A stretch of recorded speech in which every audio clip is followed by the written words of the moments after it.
Now we have the method for preparation of salts. So first of all we have the preparation of soluble salt. अब soluble salt हम कैसे बनाते हैं? First by direct combination of element by heating two elements together. दो elements हैं उनको इकट्ठे heat करके हम डायरेक्ट उसके elements, जैसे ये सॉल्ट है हमारे पास सोडियम क्लोराइड, अब इसमें कौन कौन से एलिमेंट है? सोडियम प्लस क्लोरीन, तो इन दोनों को हम, अब यहाँ पे sodium is a metal, so molten sodium metal, molten means in the melted form, plus chlorine that is a non metal, तो हमारे पास सॉल्ट आ जाएगा सोडियम क्लोराइड। उसी तरीके से जैसे जिंक है प्लस उसमें क्लोरीन डाल दिया, तो इन दोनों को जब हीट करा तो हमारे पास बन गया zinc chloride that is a salt. तो सेकेंड मेथड है हमारे पास by the action of dilute mineral acids on active metal. If you remember हमने जो केमिकल रिएक्शंस पढ़ी है एसिड्स की, उनमें से हमने देखा है बहुत सारे रिएक्शंस में क्या होता है कि सॉल्ट बनते हैं। सो this is one of them. जैसे हमने पढ़ा था कि जब हम एक्टिव मेटल के साथ डाइल्यूट एसिड को रिएक्ट कराते हैं तो हमारे पास सॉल्ट प्लस हाइड्रोजन गैस बनती है। सो इन केसेस में भी क्या बन रहा है? सॉल्ट। तो यहाँ पे देखो जैसे जिंक है तो डाइल्यूट सल्फ्यूरिक एसिड डाला तो हमारे पास आ गया zinc sulphate plus hydrogen. Aluminium है, ये सारे एक्टिव मेटल्स हैं, इसको हमने HCl के साथ ट्रीट कराया तो हमारे पास आ गया aluminium chloride that is a salt plus hydrogen gas. Sodium है, this is also an active metal, इसको जब रिएक्ट कराते हैं HCl के साथ तो हमारे पास आ गया NaCl प्लस हाइड्रोजन गैस।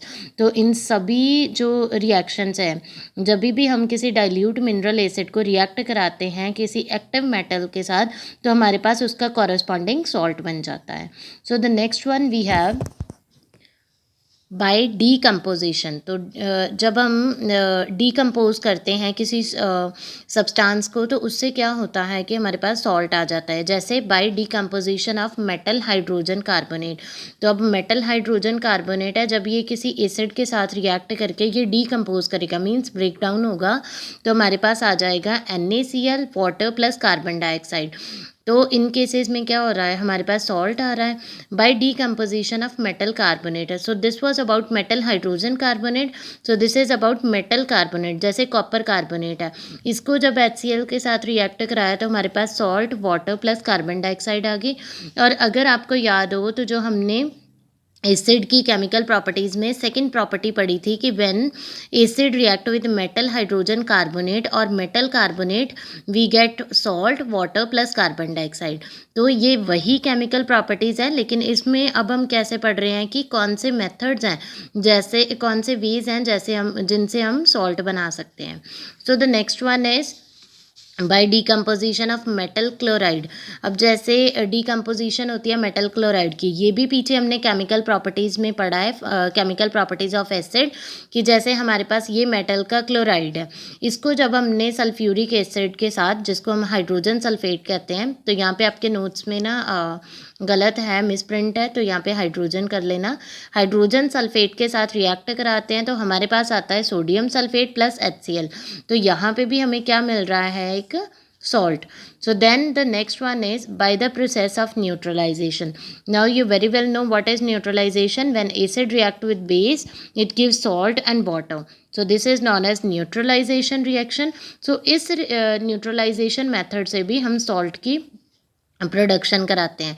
अब यहाँ पे हमारे पास है नाइट्रिक एसिड, यहाँ पे हमारे पास है sodium hydroxide. So this is an acid and this is a base. तो दोनों जब रिएक्ट करते हैं तो हमारे पास बन गया सोडियम नाइट्रेट प्लस हमारे पास आ गया वाटर। तो यहाँ पे एक हमारे पास सॉल्ट आ गया प्लस वाटर आ गया। So by the action of alkalis on matter, तो जब कल वाले लेक्चर में प्रॉपर्टीज़ पढ़ी है आपने, chemical properties of non metal, तो उसमें आपने अल्कलीज का भी पढ़ा है कि जब बेस जो होता है वो रिएक्ट करता है मेटल के साथ तो हमारे पास क्या आता है? हमारे पास सॉल्ट आता है प्लस हाइड्रोजन गैस आता है। बट उस केस में जो सॉल्ट होता है दैट इज़ ऑक्सी, उसमें जो नेगेटिव आयन है उसमें ऑक्सीजन ग्रुप होता है। सो जैसे यहाँ पे एग्जांपल है जिंक मेटल है, जिंक मेटल को हमने बेस सोडियम से, this is sodium hydroxide, sodium hydroxide इसके साथ रिएक्ट करा दिया तो हमारे पास सॉल्ट बन गया sodium zincate. So this is sodium zincate.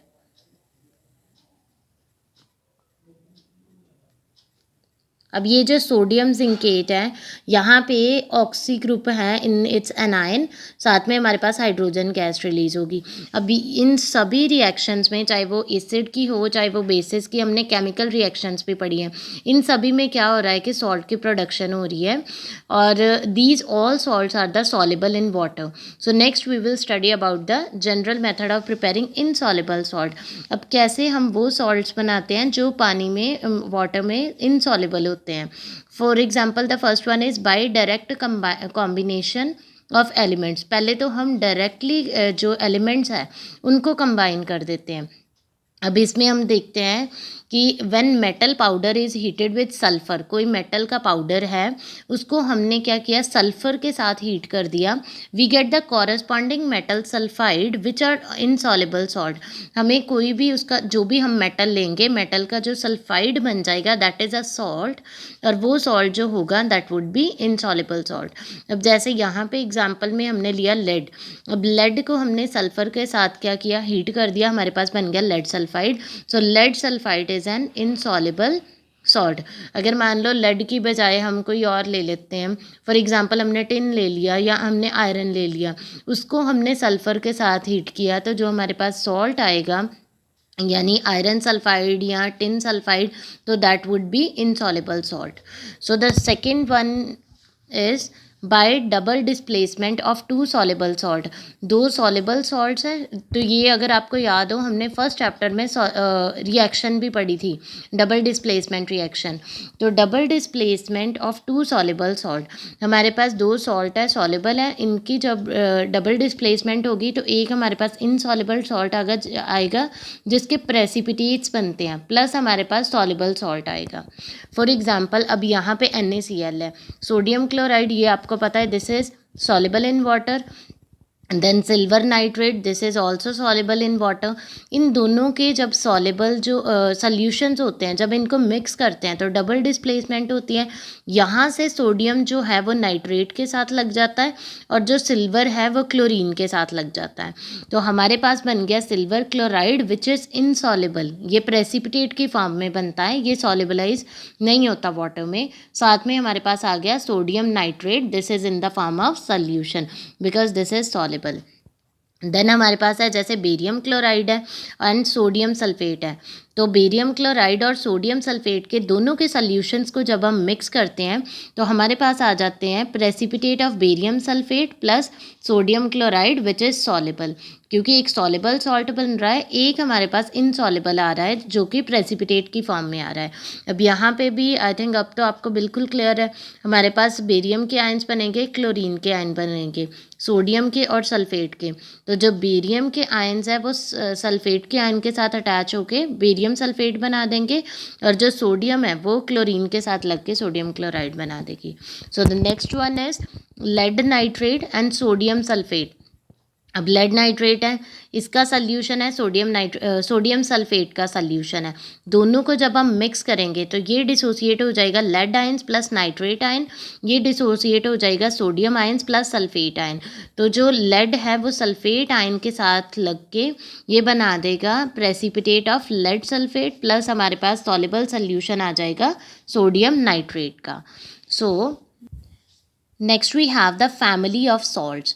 The salt having the same positive radical or cation or negative radical or anion are said to belong to the same family. For example अब कहते हैं कि वो salt जो जिसमें same positive radical है या same negative radical है। अब रेडिकल क्या होता है, जिसे हम आयंस भी बोल देते हैं, और अगर जिनमें सेम पॉजिटिव या सेम नेगेटिव रेडिकल आ रहा है उन्हें हम कहते हैं कि ये सेम फैमिली से बिलोंग करते हैं।